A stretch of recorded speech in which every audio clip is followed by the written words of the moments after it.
Olá, queridos, passando por aqui novamente para deixar mais um vídeo e ao final fica combinado. Gostando, deixa seu like, caso você não goste, pode deixar o seu dislike também. Amados, eu quero falar de um assunto sério com vocês.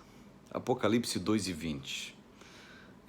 Você sabe que o livro do Apocalipse, ele é um livro que foi escrito, digamos assim, em 7 cópias para dar uma espécie de exortação para aquelas igrejas que estavam cravadas ali na Ásia Menor.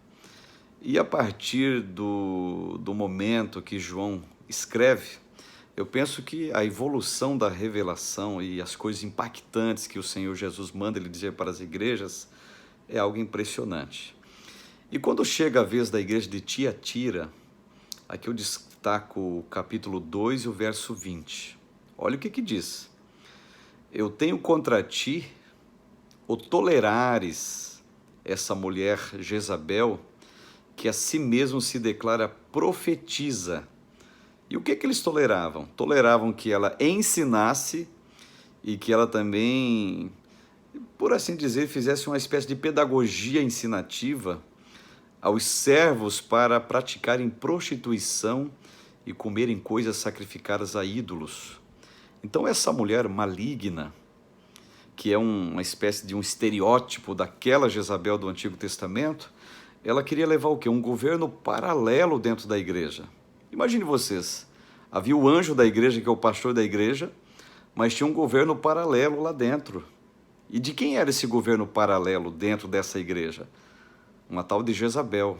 Se dizia profetisa, ou seja, se dizia uma representante de Deus, mas a Bíblia o declara como sendo mulher maligna, como sendo uma pessoa peçonhenta.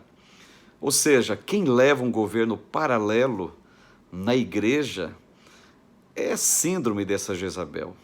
É uma ideia de uma falsa profetisa. É uma ideia de pessoas que ensinam outras pessoas a se prostituírem. E aqui não é o sentido sexual da coisa, é o sentido espiritual, outros deuses, outros ídolos e assim por diante. E outra coisa, a igreja, ela foi exortada no sentido que ela estava tolerando que esse governo paralelo fosse levado a efeito dentro da igreja.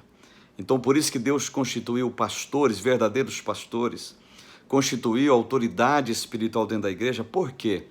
Para que não haja nenhum governo paralelo, porque se há um governo paralelo, a divisão, a rebeldia, há rachas, há iras, pelejas, facções dentro da igreja. Então o governo paralelo de Jezabel, ele não foi tolerado na época da igreja de Tiatira e também não é tolerado nesta época em que vivemos. Paz do Senhor Jesus a todos.